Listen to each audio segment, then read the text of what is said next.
First year computer science में Python सीखने की सीरीज़ में आप लोगों का स्वागत है, खुशामदीद है, वेलकम है। पाइथन प्रोग्रामिंग के सिलसिले में आज ये छठा लेक्चर है। इसमें हम देखेंगे कि पाइथन ऑपरेटर्स और एक्सप्रेशन क्या है, पाइथन में कितनी किस्म के ऑपरेटर्स हैं और उनको हम बारी बारी डिस्कस करेंगे। तो सबसे पहले हम ऑपरेटर्स को देखते हैं कि ऑपरेटर्स क्या होते हैं।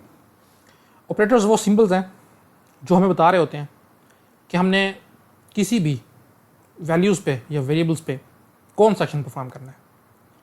ये आप लोगों ने हमेशा से बचपन से मैथ में पढ़े हुए हैं। जैसे फॉर एग्जांपल ये एक सिंबल है, एक ऑपरेटर है, ये किसी भी दो वैल्यू के साथ आ गया, लेट्स से 7 और 5 के साथ। इसका मीनिंग तमाम के तमाम स्टूडेंट्स को क्लियर है कि ये दोनों ये जो वैल्यूज़ हैं इनको सम करके हमें जो रिजल्ट है वो शो करेगा, यानी कि 12 हमारे एग्जांपल में। तो ये ऑपरेटर है जी, इसको हम बोलेंगे ऑपरेटर।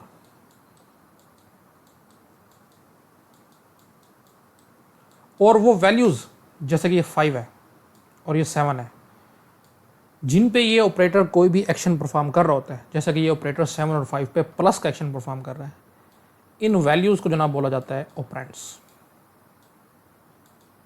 ऑपरेंड्स हमने अभी कांस्टेंट लिए हैं, 7 भी एक कांस्टेंट वैल्यू है, 5 भी कांस्टेंट वैल्यू है।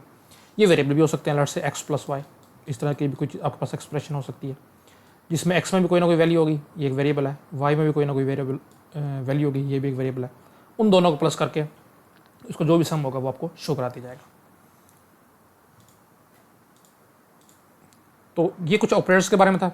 ऑपरेटर्स वो सिंबल्स हैं जो हमें बताते हैं कि किसी भी वैल्यूज़ पे कौन सा एक्शन परफॉर्म किया जा रहा है। तो यही पहली बात यहाँ पे लिखी हुई है कि operators in general are use to perform operations perform करने के लिए हम यूज़ करते हैं जनाब ऑपरेटर्स को, किस पे, वैल्यूज़ पे या वेरिएबल्स पे। मैंने दोनों एग्जांपल आप लोगों को दे के चेक करा दिए। फिर उसके बाद जनाब देखते हैं, वो कहता है कि these are standard symbol used for logical and arithmetic operations. हम दो किस्म के मेन ऑपरेशंस देखेंगे, एक तो होगा जनाब अरिथमेटिक ऑपरेशंस और दूसरा हम देखेंगे लॉजिकल ऑपरेशंस। अरिथमेटिक ऑपरेटर क्या है अभी अगली स्लाइड में आ जाएगा, हम देख लेंगे क्या है। तो मोस्ट ऑफ द टाइम हम अपनी प्रोग्रामिंग में यही दो किस्म के जो ऑपरेटर्स हैं वो यूज़ करते हैं। आपने पढ़ा होगा बचपन में कि सीपीयू के दो हिस्से हैं, एक को हम सीयू बोलते हैं यानी कि कंट्रोल यूनिट, और दूसरा हिस्सा जो सबसे ज़्यादा ऑपरेशन का परफॉर्म करता है या मेन काम करता है उसको हम बोलते हैं एएलयू। ए से जनाब इसमें बनता है अरिथमेटिक और एल से बनता है लॉजिक। तो ये यूनिट अरिथमेटिक और लॉजिकल काम करता है। इनफैक्ट कंप्यूटर सिर्फ यही दो काम करता है, सीपीयू सिर्फ यही दो काम करता है, या तो वो अरिथमेटिक एक्शन परफॉर्म कर रहा होता है या वो लॉजिकल ऑपरेशन परफॉर्म कर रहा होता है। कोई भी अब इंस्ट्रक्शन दे वो कहीं ना कहीं घूम फिर के इन्हीं दो ऑपरेशंस में लाई करती है। तो ये दो ऑपरेटर्स वो हैं जो हम मोस्ट ऑफ द टाइम किसी भी सॉफ्टवेयर में, किसी भी प्रोग्रामिंग लैंग्वेज में यूज़ करते हैं। आगे जनाब ऑपरेटर्स की डेफिनेशन है, मैंने बता दी है कि कोई भी सिंबल जो हमें बता रहा होता है कि आपने किसी भी वैल्यू या वेरिएबल पे क्या एक्शन परफॉर्म करना है, उस सिंबल को हम ऑपरेटर बोलते हैं। जैसे ये दोनों मैंने ऑपरेटर डाले हैं। ऑपरेंड क्या होता है जनाब, उन वैल्यूज़ या वेरिएबल्स जिन पे वो एक्शन परफॉर्म किया जा रहा है, जो ऑपरेटर बता रहा है, उन वैल्यूज़ को या वेरिएबल्स को बोला जाता है जनाब ऑपरेंड। ये 5th 6th स्टैंडर्ड मैथ है, आप लोगों को इस चीज़ की समझ होगी। तो जनाब पाइथन में देखते हैं हम कौन कौन से टाइप के ऑपरेटर्स हैं।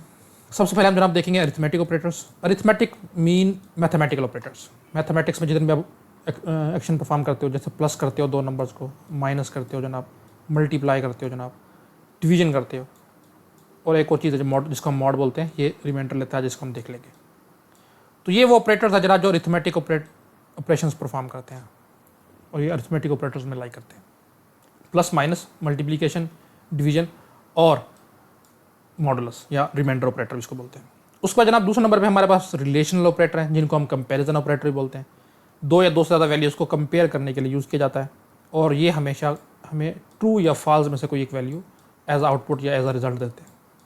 इसको भी हम देख लेंगे क्या आता है। इसमें लेस देन है जनाब, लेस देन इक्वल है, ग्रेटर देन है, ग्रेटर देन इक्वल है, इक्वल है। ये जो है ना साइन प्रोग्रामिंग लैंग्वेज में इक्वल के लिए यूज़ होता है, जो डबल इक्वल साइन, और जो सिंगल है वो असाइनमेंट के लिए यूज़ होता है। असाइनमेंट से मुराद ये है कि कोई भी वैल्यू किसी वेरिएबल को असाइन करना, दे देना, उसके लिए हम सिंगल इक्वल साइन, जिसको हम असाइनमेंट ऑपरेटर भी बोलते हैं, वो यूज़ किया जाता है। तीसरे नंबर पे जनाब हमारे पास लॉजिकल ऑपरेटर्स हैं। लॉजिकल जैसे गेट आप लोगों ने पढ़े होंगे फिजिक्स में। एंड ऑपरेटर हम देखेंगे क्या होता है, और ऑपरेटर इसको भी हम देखेंगे क्या होता है, और नॉट ऑपरेटर है इसको भी हम देखेंगे क्या होता है। इसके बाद बिटवाइज ऑपरेशन है, लेकिन ये आपके सिलेबस का हिस्सा नहीं है तो इसको हम डिस्कस नहीं करते जनाब। और चौथे नंबर पे जनाब असाइनमेंट ऑपरेटर है। किसी भी वेरिएबल को कोई भी वैल्यू असाइन करने के लिए हम यूज़ करते हैं। जैसे मैंने x असाइन 10 लिखा, इसका मुराद ये है कि ये 10 वैल्यू इस वेरिएबल यानी कि x को दे दो, असाइन कर दो, इस तरह से जो है। तो ये जो बीच वाला है इक्वल वाला साइन, इसको हम असाइनमेंट ऑपरेटर बोलते हैं। तो 4 किस्म के ऑपरेटर हम लोगों ने आपके सिलेबस में जो है वो पढ़ने हैं। आज ये इस लेक्चर में सिर्फ और सिर्फ हम अरिथमेटिक ऑपरेटर को देखेंगे, बाकी हम बारी बारी इंशाल्लाह नेक्स्ट जो लेक्चर्स होंगे उसमें देखेंगे। तो आज हम शुरू करते हैं जनाब अरिथमेटिक ऑपरेटर्स। तो देखें ये अरिथमेटिक ऑपरेटर क्या है, मैंने पहले ही बता दिया है। जो बेसिक मैथमेटिकल ऑपरेशंस हैं, जैसे प्लस है, माइनस है। अच्छा एक बात, क्योंकि आपके कीबोर्ड में आपको मल्टीप्लिकेशन का साइन नहीं मिलता, तो शिफ्ट +8 से जो साइन आता है जिसको हम स्टेरिक साइन कहते हैं, जो इस तरह का है, ये हम यूज़ करते हैं एज अ मल्टीप्लिकेशन। और बिल्कुल इस तरह हमारे पास जो डिवीजन का साइन होता है यानी कि ये वाला, ये भी नहीं है। तो हम जो फॉरवर्ड स्लैश है ये वाली, सॉरी मैं इसको अलग से, ये वाली, इसको हम यूज़ करते हैं एज अ डिवीजन ऑपरेटर। और पांचवा ऑपरेटर हमारे पास जनाब है अरिथमेटिक में मॉडुलस ऑपरेटर। मॉडुलस ऑपरेटर क्या करता है जनाब, ये करता है जनाब के रिमाइंडर देता है। एक मिनट में इसको भी एग्जांपल देता हूँ, आप लोगों को क्लियर हो जाएगा। अगर मैं लिखता हूँ लेट्स से 5/2, इससे मुराद ये है जनाब, देखें 5 पे 2 को तकसीम करो। हम इंटीजर डिवीजन कर रहे हैं, पॉइंट्स वाले नहीं कर रहे। तो 2 2 4 और एक रिमाइंडर आपका बच गया। तो ये जो है ये साइन, मैं इसको रंग चेंज कर लेता हूँ। ये जो ऑपरेटर है जिसको हम डिवीजन ऑपरेटर बोलते हैं, ये आपको रिजल्ट देगा जनाब 2 कि जितनी दफ़ा आपका ये इस पर तकसीम हुआ, जो ये जो ऊपर है। तो ये ऑपरेटर हमें ये चीज़ देता है। और इसके मुकाबले जो मॉडुलस ऑपरेटर है जनाब, वो देखते हैं हम कैसे काम करता है। सेम एग्जांपल में लेके चलता हूँ। अगर मैं लिखता हूँ 5 mod 2, तो देखो ये कैसे काम करेगा। ये 5 को डिवाइड करेगा 2 से,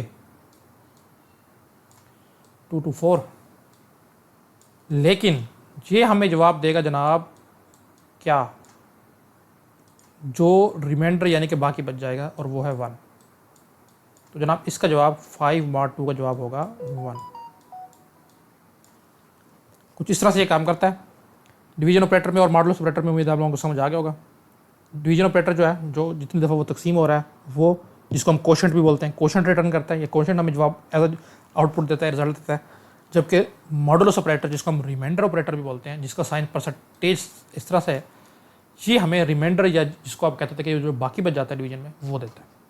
तो ये मेन डिफरेंस है, याद रखिएगा, कि मैंने पहले ही बता दिया है। आगे हम इसको करके भी देख लेंगे, आप लोगों को मज़ीद क्लियर हो जाएगा। तो देखें जी क्या कहता है Python arithmetic operator, use to perform basic mathematical operations. Basic mathematical operation कौन सा है जनाब, एडिशन है, सब्ट्रैक्शन है, मल्टीप्लिकेशन है और डिवीजन है।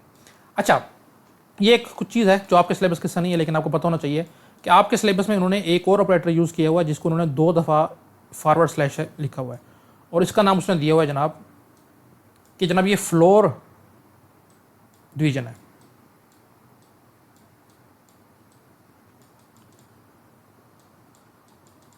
इसमें आम डिवीजन जो सिंगल हम लिखते हैं फॉरवर्ड स्लैश, इसमें क्या फ़र्क है हम देख लेते हैं जनाब। देखें जो हमारे पास पाइथन 3 है, जो इसका लेटेस्ट वर्जन चला हुआ है, इसमें जब भी आप कुछ डिवाइड करोगे, जैसे अभी मैंने किया था 5/2, तो ये आपको जवाब देगा हमेशा इशारिया में।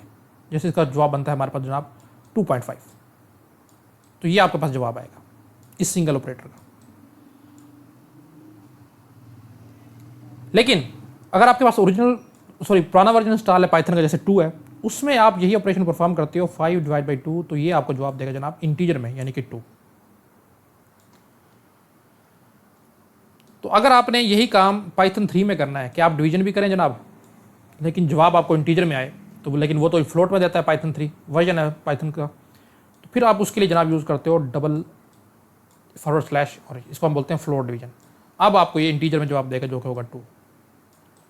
तो आपके सिलेबस में ये दोनों चीज़ें बता दी गई, अलग अलग बता दी गई। उन्होंने ये नहीं बताया कि ये क्यों यूज़ करते हैं, तो मैं आपको बता देता हूँ। पाइथन 2 जो है उसमें जब आप यूज़ करते हो ये डिवीजन ऑपरेटर, ये हमेशा आपको इंटीजर में जवाब देता है। लेकिन पाइथन 3 में जब आप डिवीजन ऑपरेटर यूज़ करते हो तो ये फ्लोट में यानी कि इशारे में जवाब देता है। अगर आप चाहते हो कि पाइथन 3 में भी आप डिवीजन करो लेकिन इंटीजर डिवीजन हो, यानी कि जवाब आपको इंटीजर में आए, तब आप ये फ्लोट डिवीजन का जो ऑपरेटर है, जिसको 2 दफ़ा फॉरवर्ड स्लैश से हमने लिखा है, ये आप यूज़ कर सकते हो। बाकी इसमें और कोई फ़र्क नहीं है।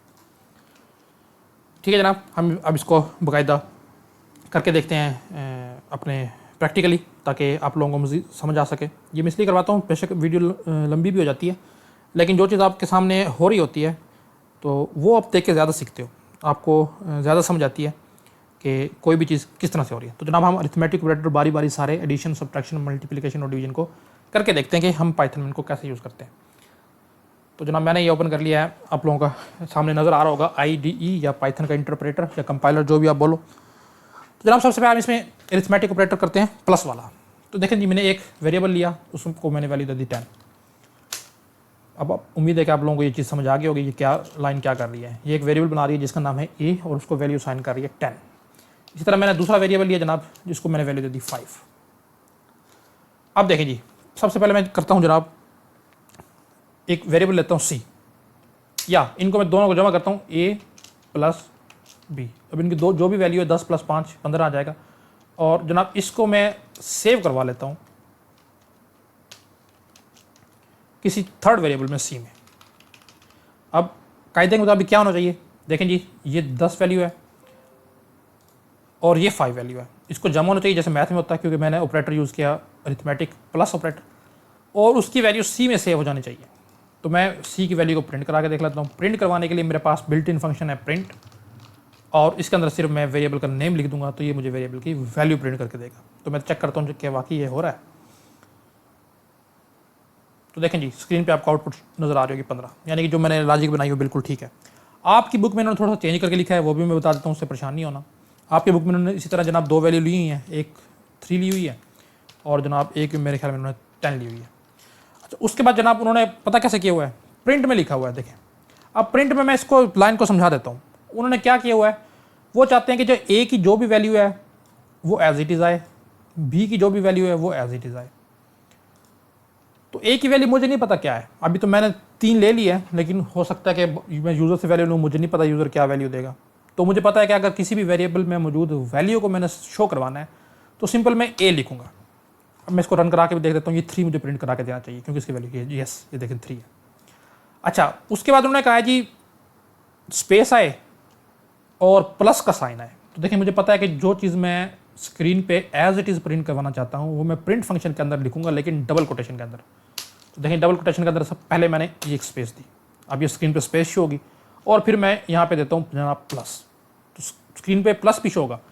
कैसे काम करेगा देखेंगे, सबसे पहले ए की वैल्यू जो कि 3 है, फिर एक स्पेस आएगी, फिर प्लस आएगा, और फिर से दोबारा से आएगी यहाँ पे स्पेस। मैं इतना ही आपको शो करवा के दिखा देता हूँ। अच्छा जी, इन्होंने लाइन नंबर 4 पे कहा है कि जनाब आपने क्या किया है, इनवैलिड सिंटैक्स। अच्छा ठीक है, मैंने बताया था कि इसको अलग करने के लिए कि बीच में कामा भी लगता है, ये मैंने लास्ट लेक्चर में बताया था। तो यहाँ पे मैं कामा फॉरगेट कर गया था। अब मैं इसको रन करके देखता हूँ। तो देखें जी, 3 कहाँ से आया जी, ये ए की वैल्यू। प्लस कहाँ से आया जनाब, ये मैंने यहाँ पे प्रिंट करवाया इस तरह से कि मैं एक में करवाता हूँ। ये इसको आप अलग अलग भी करवा सकते हो। कैसे, देखें जी, पहले आप प्रिंट करवा लो 3 की वैल्यू, हो गई जनाब। आप एक और प्रिंट यूज़ कर लो और इसमें जनाब आप शो करवा दो स्पेस प्लस स्पेस। ये देखें जी, बस इसका थोड़ा सा ये है कि ये न्यू लाइन पे आ गया। देखें, बाय डिफ़ॉल्ट जो है जब आप नया प्रिंट शुरू करते हो तो वो न्यू लाइन पे प्रिंट करा के देता है आपको। काम इसने भी वही किया है, स्पेस दिया है और प्लस साइन को यूज़ किया। उसके बाद एक और स्पेस आपको नज़र आ रही होगी। यहाँ पे मैं क्लिक करूँ, देखिए ये देखें एक स्पेस और है। तो क्योंकि न्यू लाइन पे आ गया, लेकिन मैं चाहता हूँ कि ये यहीं पे आए, तो इसलिए फिर मैंने क्या किया जनाब, मैंने एक ही प्रिंट स्टेटमेंट में इन दोनों को लिख दिया, और वो लिखने का तरीका वो ये देखें, स्पेस प्लस और स्पेस। उसके बाद जनाब मैं चाहता हूँ कि बी की वैल्यू आए, तो जनाब देखें यहाँ पे मैं डाल दूंगा बी, लेकिन मुझे पता है कि इससे पहले मुझे कामा डालना है। जनाब ये देखें, आप बेशक अपनी इसको थोड़ा सा करने के लिए भी डाल दें। इतना अभी मैं शो करवा के दिखाता हूँ कि आपको क्या शो होगा।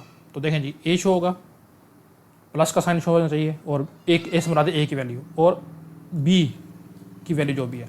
अच्छा, कुछ बच्चे यहाँ पे कंफ्यूज होते हैं, वो इस तरह लिखना चाहते हैं कि ए भी यहाँ पे लिख दें जनाब, देखें, और बी को यहाँ से मिटा के जनाब बी भी यहाँ पे लिख दें। और आप वो इमेजिन करें या सपोज करें कि ए की वैल्यू जो है वो शो और बी की वैल्यू जो ये शो। नहीं जनाब, इस तरह नहीं होगा। हमें पता है कि अगर हमने डबल कोटेशन के अंदर कोई भी चीज़ लिख दी तो वो एज इट इज़ प्रिंट होगी। ये मैंने ए प्लस बी लिखा है, ये बिल्कुल एज इट इज़ ही आएगा। अगर मैं चाहता हूँ कि ए की वैल्यू आए तो मुझे इसको डबल कोटेशन से बाहर लिखना पड़ेगा, और कामा से सेपरेट करना पड़ेगा। मैं चाहता हूँ बी की वैल्यू आए तो इस कोटेशन से बाहर लिखना पड़ेगा और कामा से सेपरेट करना पड़ेगा। मैं इसको रन करके दिखा देता हूँ ताकि आपको क्लियर हो। तो देखें जी ये जब भी आए, लेकिन ये नहीं चाहता कि जब भी आए, मैं चाहता हूँ कि ए की जो वैल्यू है वो आए और यहाँ पे बी की जो वैल्यू है वो आए। तो देखें जनाब, इसलिए मुझे इसको कामा सेपरेट करना पड़ेगा और इसको भी जनाब कामा सेपरेट करना पड़ेगा। अच्छा, उसके बाद मैं चाहता हूँ जनाब ए प्लस ए की वैल्यू आ गई, प्लस आ गया, बी की वैल्यू आ गई, इसके बाद एक स्पेस और आए। तो स्पेस मैं चाहता हूँ तो मुझे वो स्पेस लिखनी पड़ेगी जनाब किस में, डबल कोटेशन में, बिल्कुल। तो ये देखें जी ये स्पेस आ गई, कामा आप लगाओगे, ये बी के बाद मैंने कामा लगा दिया और इसमें एक ये स्पेस आ गई जनाब, आ गई। फिर मैं चाहता हूँ कि इक्वल का साइन आए, ये जी एक और स्पेस आए, ये ले जाके। इसके बाद क्या है देखें, मैं चाहता हूँ कि इसके बाद ए और बी को इकट्ठा करके जमा करके जो वैल्यू आनी चाहिए वो आए, यानी कि 13। तो मैं यहाँ पे 13 नहीं लिखूंगा, मैं लिखूंगा जनाब ए का वैल्यू को जमा करो और बी की वैल्यू को जमा करो। आप इस तरह भी कर सकते हो, या इस तरह आपको समझ नहीं आ रही तो पहले आप जनाब देखें सी में जमा करवा लें इनको, ए प्लस बी को, ये जमा हो गया और यहाँ पे जनाब आप सी लिखते हैं। मैं दोनों तरीके से करके दिखा देता हूँ, पहले मैं इस तरीके से करके दिखाता हूँ। तो देखें जनाब, मैं इसको रन करता हूँ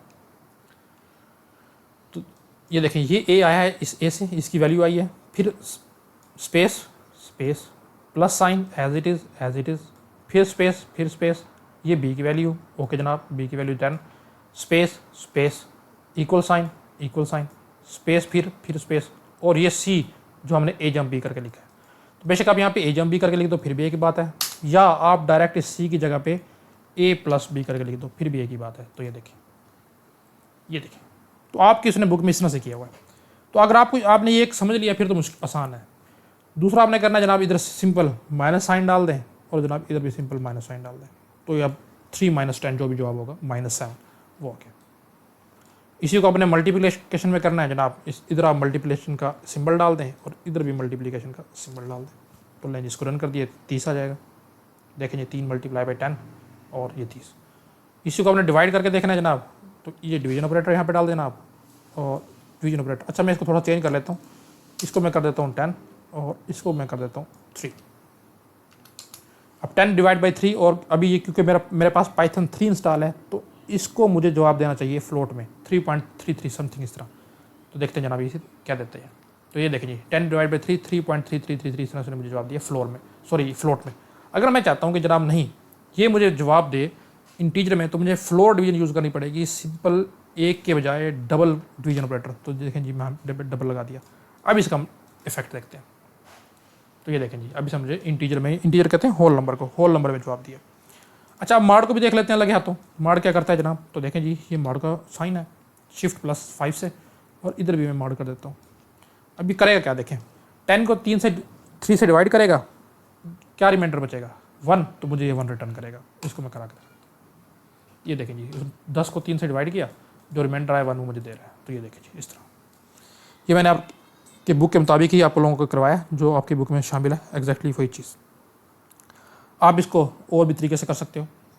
मैं एक एग्जांपल और दे देता हूँ। आपने 2 वैल्यू ले ली, अब आप जनाब इसको करवाएं जी, अपने एडिशन करवाना है, यहाँ पे एडिशन लिख दें, देखें इससे स्पेस दे दें और बाहर आके a + b कर दें, सॉरी b।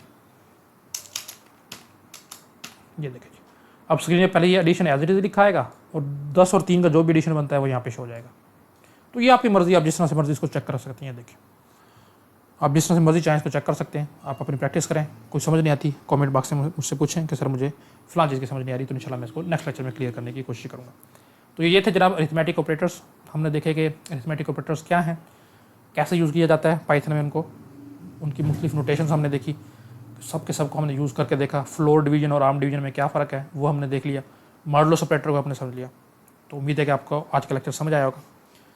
कल तक के लिए इजाज़त दीजिए, मिलते हैं इंशाल्लाह नेक्स्ट वीडियो में। अल्लाह हाफ़िज़।